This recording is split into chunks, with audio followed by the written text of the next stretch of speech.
ಇಂದು ನಮ್ಮ ಕರ್ನಾಟಕ ಸೇನಾಪಡೆ ವತಿಯಿಂದ ಹಿಂದುಳಿದ ವರ್ಗಗಳ ಅಭಿವೃದ್ಧಿಯ ನಾಯಕ ಹಾಗೂ ನಾಡು ಕಂಡಂತ ಶ್ರೇಷ್ಠ ಮುಖ್ಯಮಂತ್ರಿ ಏನು ಒಬ್ಬ ಅವರಿಗೆ ಧ್ವನಿ ಕೊಟ್ಟ ದನಿ ಅಂತಾನೆ ಹೇಳ್ತಾರೆ. ಏನು ಬಡವರಿಗೆ ಬಲ್ಲಿದರಿಗೆ ಏನು ಸರ್ಕಾರದಿಂದ ಅವಕಾಶಗಳು ಸಿಗ್ತಾ ಇರಲಿಲ್ಲ, ಅದರಿಂದ ವಂಚಿತರಾಗಿದ್ರು.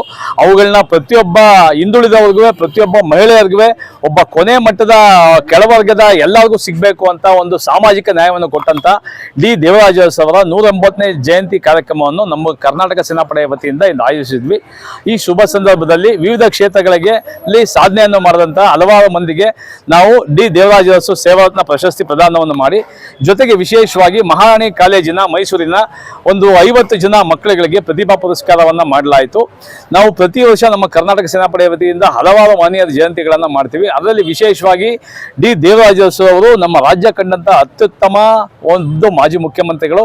ಬಹಳಷ್ಟು ಜನರಿಗೆ ಅವಾಗಿಂದ ಅವಕಾಶ ಆಗಿದೆ. ಈಗ ನಮ್ಮ ಕಾರ್ಯಕ್ರಮದಲ್ಲೇ ನಾವು ನೋಡಿದಾಗೆ ಬಹಳಷ್ಟು ಮಂದಿ ಮುಖ್ಯ ಅತಿಥಿಗಳು ಅವರನ್ನ ನೆನೆಸ್ಕೊಂಡು ಅವರ ಒಂದು ನ್ಯಾಯದಿಂದ, ಸಾಮಾಜಿಕ ನ್ಯಾಯದಿಂದ, ನಾನು ಯಾವುದೋ ಒಂದು ಬಡ ಹಳ್ಳಿಲಿ ಇದ್ದಂಥವನು ನಾನು KS ಆಗಿ ಮಾಡಿದ್ದೀನಿ, ನಾನು ಇಂಥ ವರ್ಗಕ್ಕೆದಲ್ಲಿ ಅಧಿಕಾರಿಯಾಗಿದ್ದೀನಿ ಅಂತ ಹಂಚ್ಕೊಂಡ್ರು.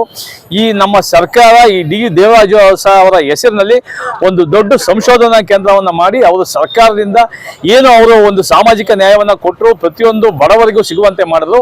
ಅದರದ್ದು ಒಂದು ದೊಡ್ಡ ಸಂಶೋಧನಾ ಕೇಂದ್ರವನ್ನು ಮಾಡಿ ಈಗಿನ ಪೀಳಿಗೆಗಳಿಗೆ ಬರುವಂಥ ಈಗಿನ ಶಾಲಾ ಕಾಲೇಜುಗಳಲ್ಲಿ ಇವರ ಒಂದು ಪಠ್ಯ ಪುಸ್ತಕವನ್ನೇ ಹೊರತರಬೇಕು ಅಂತ ನಾನು ಹೇಳ್ಕೊತಾ ಇದ್ದೀನಿ. ಜೈ ಹಿಂದ್, ಜೈ ಕರ್ನಾಟಕ.